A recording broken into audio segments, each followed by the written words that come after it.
Welcome to Get the Balance Right, a podcast for creative entrepreneurs who challenge the status quo.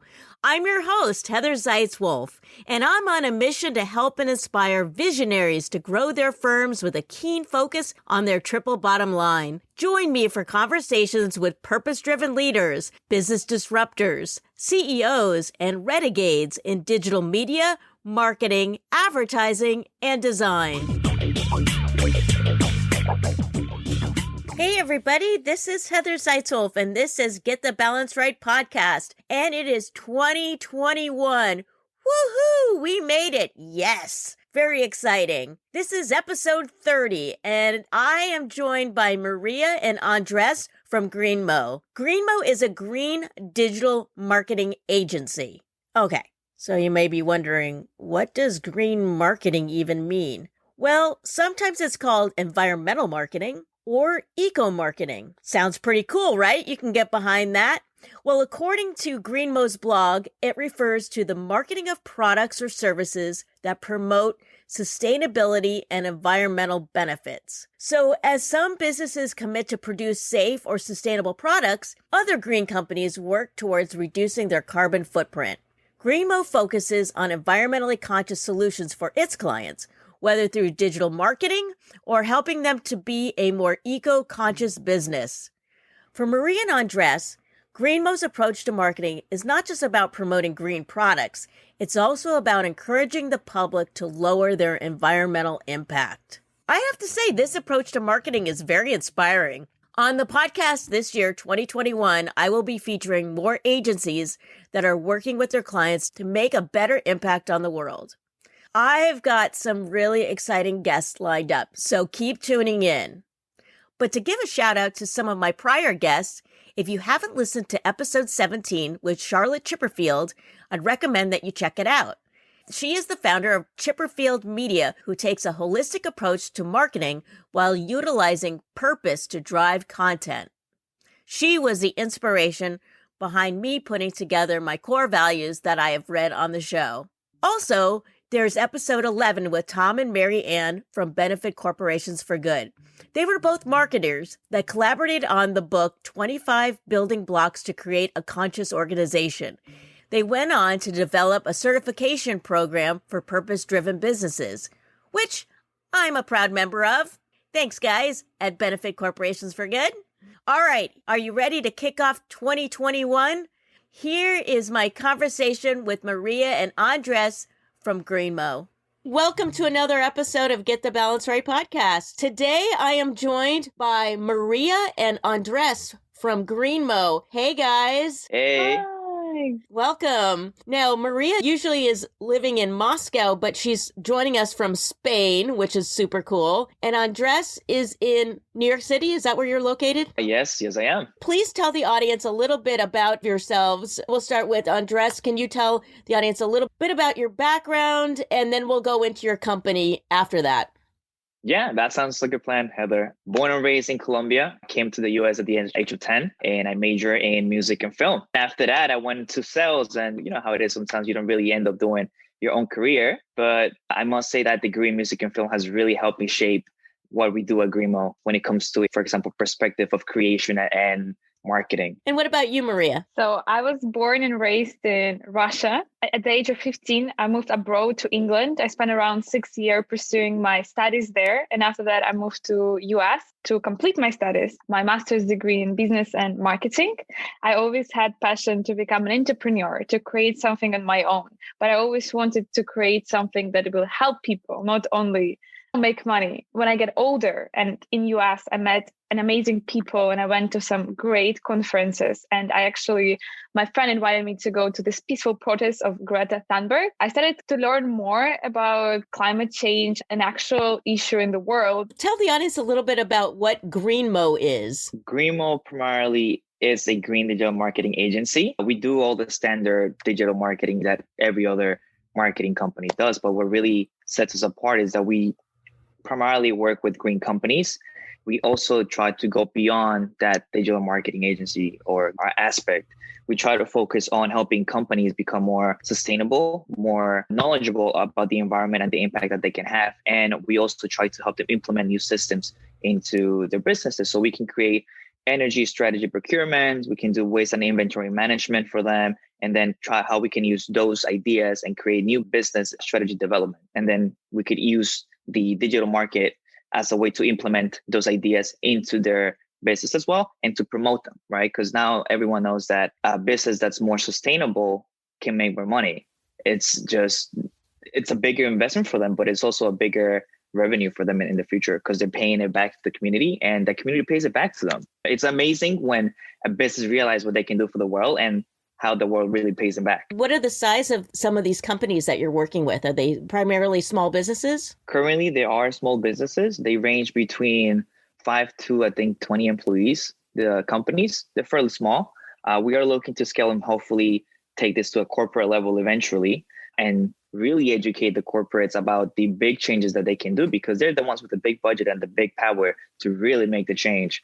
So we're hoping to, hopefully in 2021, we can get our first corporate client and educate them and help them more. I think with small businesses, everybody can make an impact because the big guys, I don't know if you want to call it greenwashing, but I think a lot of them do it because it's like a marketing thing that they want to make it look like they're doing so much for the environment. But meanwhile, they're serving hamburgers and they are contributing to deforestation in the Amazon and all of this. But I think small businesses really can have an amazing impact. That's interesting what you just brought up about the greenwashing.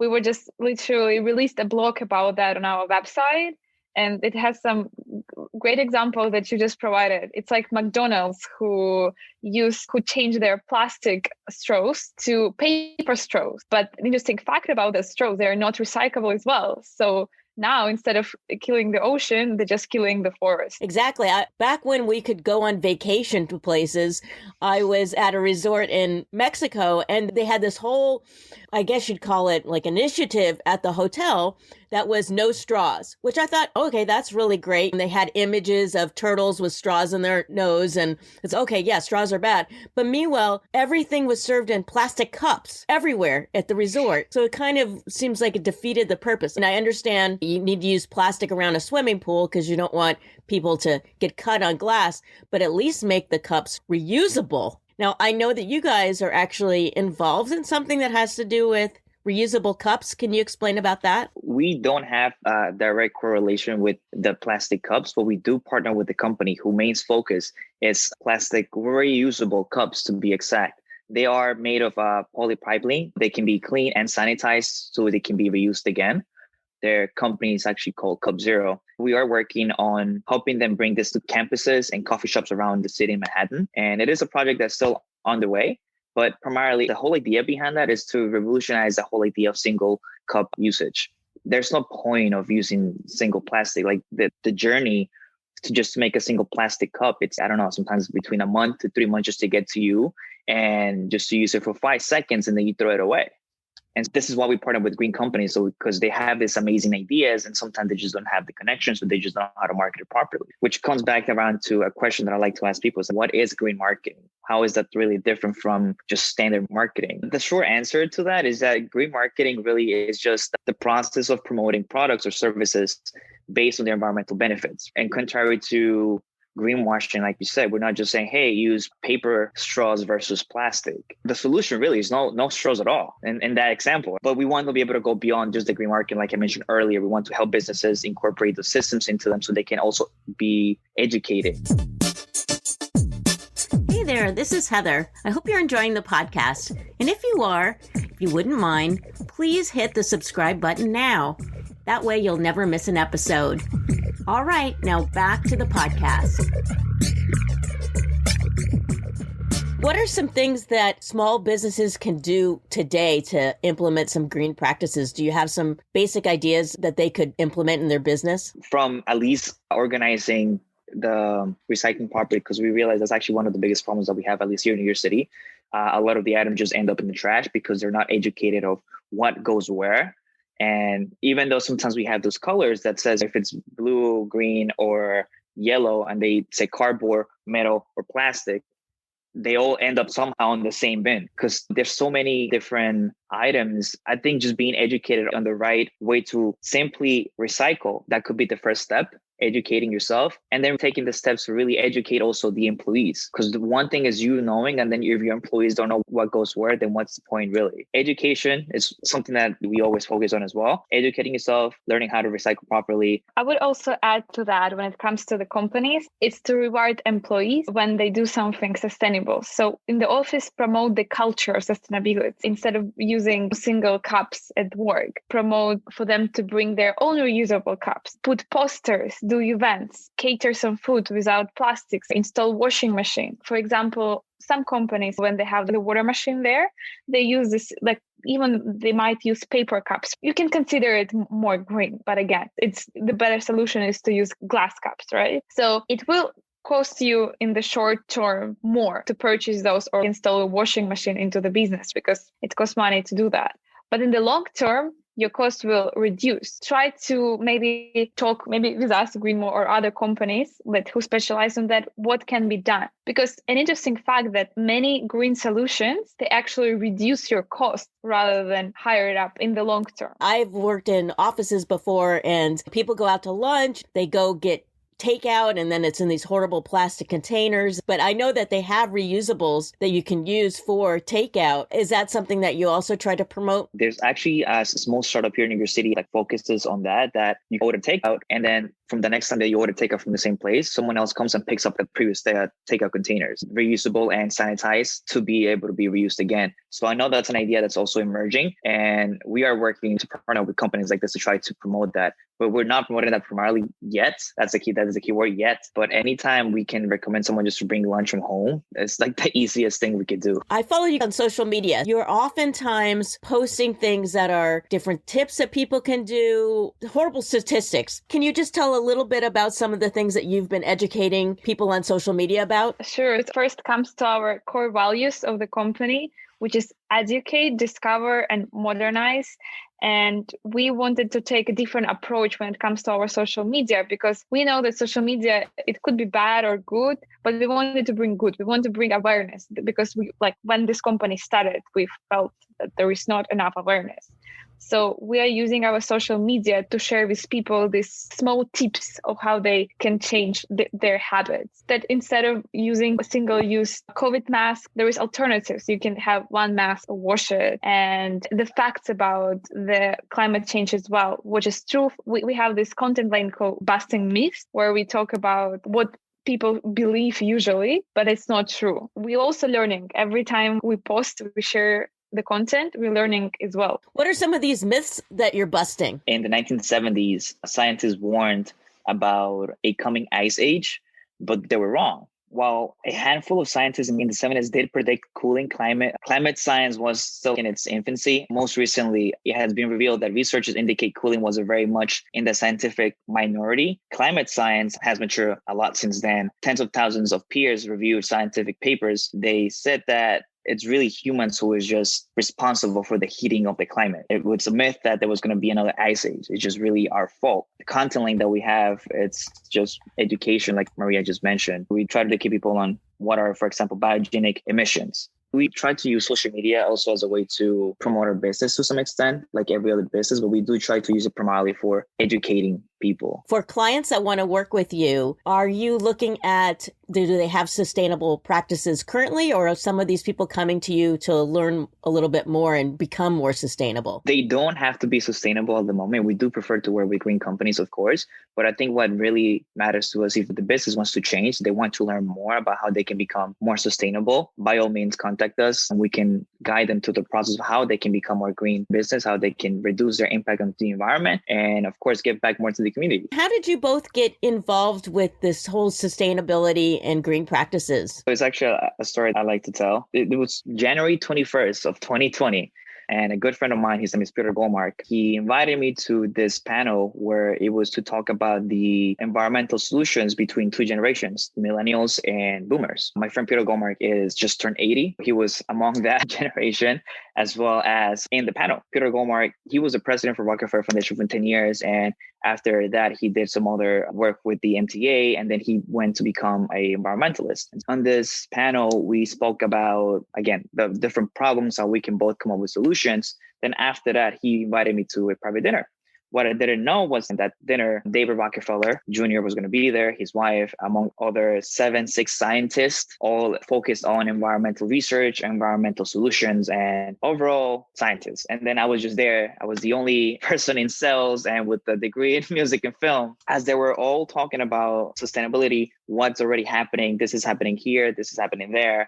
I raised my hand in the middle of the conversation. I'm like, hey guys, listen, I'm like the average Joe here. I didn't know any of these solutions existed. Why is that? And as I left that dinner that night, I started thinking, I think just the problem is that people are just not aware of it. And I think that we have social media, we have all of these tactics. And I think it's just the solutions are just being drowned by all this other media that's really focusing on problems rather than solutions, or they're focusing on, most recently, elections to hide everything else that's happening and constantly in the world.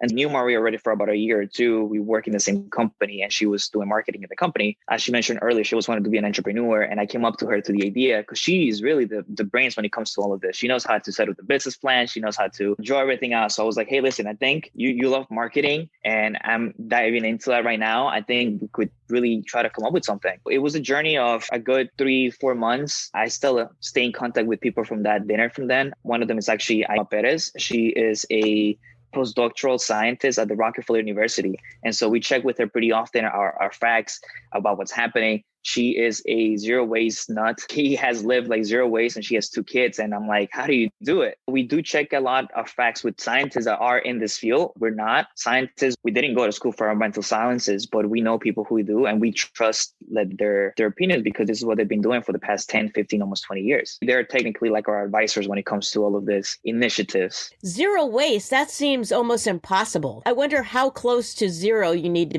be considered zero waste. She had her garbage in a mason jar for the past 2-3 years. It was just like a few, I guess, she had to show me like 2-3 plastic wraps that sometimes come around some things that she can't avoid. So they had it in there. She had it in a mason jar.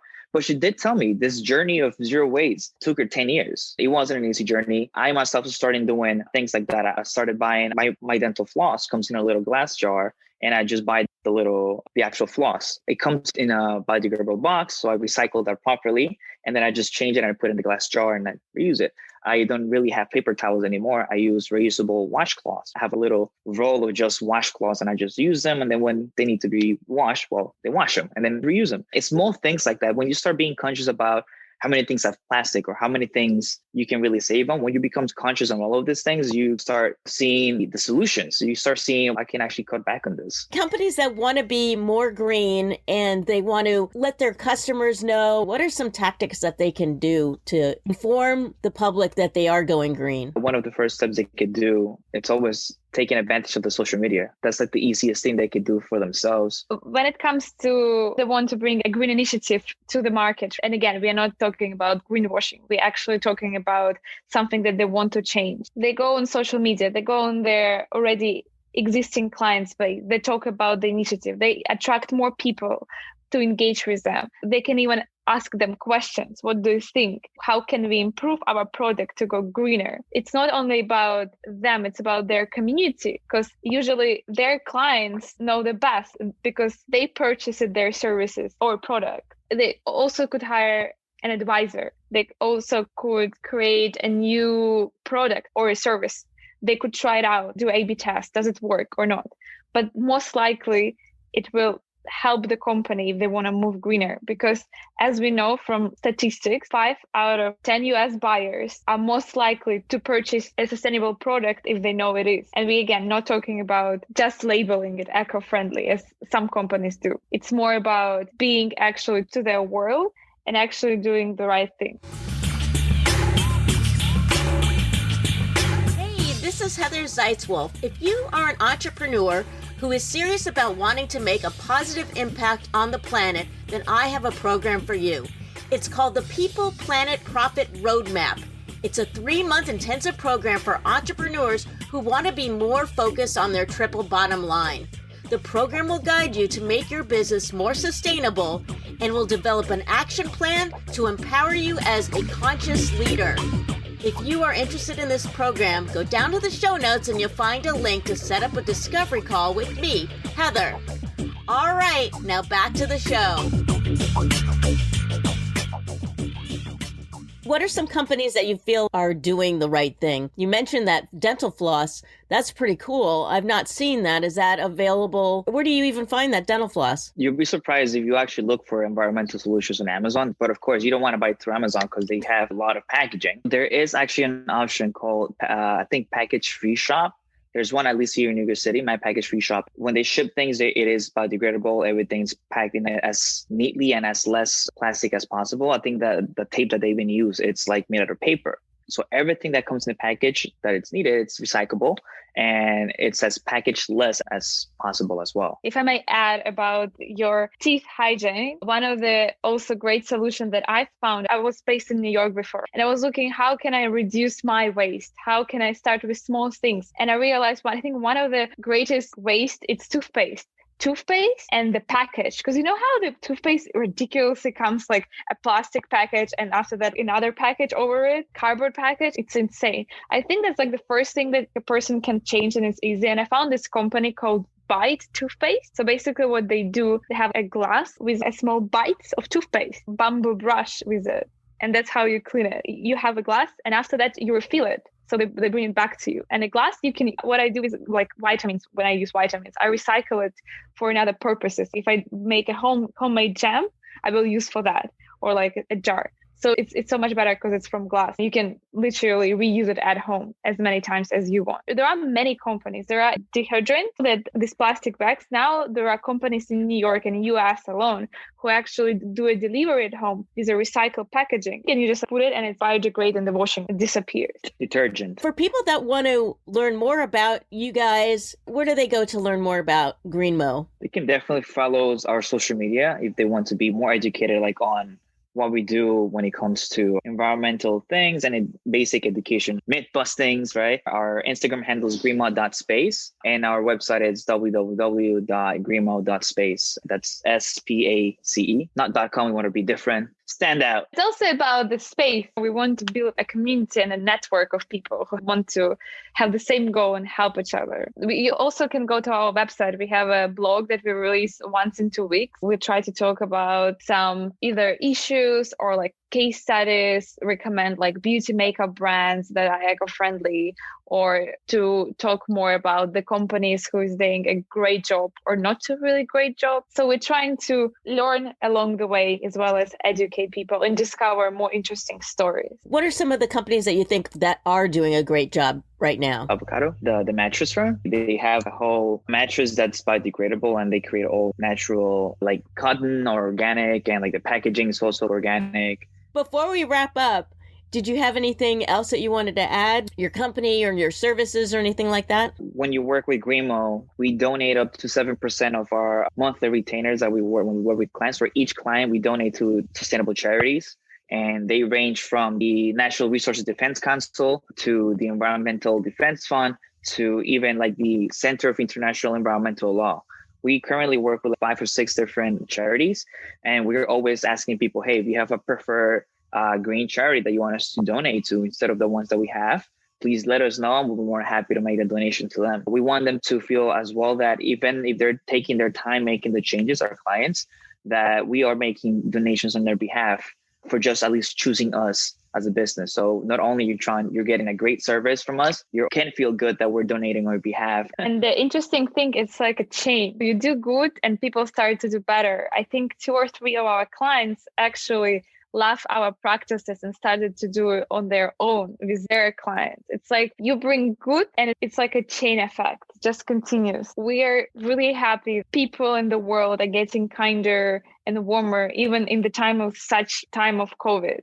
We're still there to help our world a little bit, each by each. What I would like to bring to the audience is that small changes matter. Instead of on Monday eating a steak, you will eat tofu or some kind of small thing. It's all about changing your habits bit by bit. I think that's a little misconception. A lot of people think that in order to become green or vegetarian or anything that has to do with a big change, that it has to be cold turkey, right? No, it's just a matter of maybe setting a system that's going to be small systems. Like Maria just said, instead of having Monday steak, you can just have a meatless Monday, and you can eat steak maybe not every other day of the week, but just reduce that and the consumption of it. I think it's just because we have that availability to have so much meat, for example, is that we eat it, but it's not the only thing that there is to eat and to also get the nutrients. We have so many other alternatives, some really good alternatives. What that's good for the environment and for our bodies. We don't need to have meat 24/7. Exactly. I'm vegan, so I would definitely say I encourage meatless Mondays for sure. And I know that some people, they can't, it's just, I can never go vegan. If they can at least go vegan one day a week, one meal a week, anything like that to help the environment would be great. Let's just back up for a second to your services. If people want to work with you, what are the services that you provide? Besides doing branding, email marketing, everything that has to do with the digital marketing agency, social media management, content writing, digital advertising, etc., we do have energy strategy, procurement, waste management, inventory, business development strategy, and digital marketing implementation. That's technically our top 4. And is there a particular niche that you like to work with? No, I think like we mentioned before, if they're interested in changing and becoming more green conscious on how they can change the business, that's really key to us. But we are focusing primarily to work with green businesses now, but they don't have to be 100%. If they want to change, we can help them. Thanks so much for being on the podcast today. It's been a delight to have you guys on. Heather, the pleasure was all ours. You're such a sweetheart, and we're happy to be here. Thank you. Thanks for joining from Spain, too. That's so cool. Thank you for inviting us. I think it was a great time spent all of us here together. We really enjoyed the conversation. Cool. Thank you so much. Hey, this is Heather. Thanks so much for listening to the podcast. If you found value in the show, I'd really appreciate it if you gave me a rating on iTunes, or just simply tell a friend about it. And if you're interested in learning more about my profit advising and coaching, please set up a discovery call by using the link in the show notes. All right. Thanks so much and see you next time.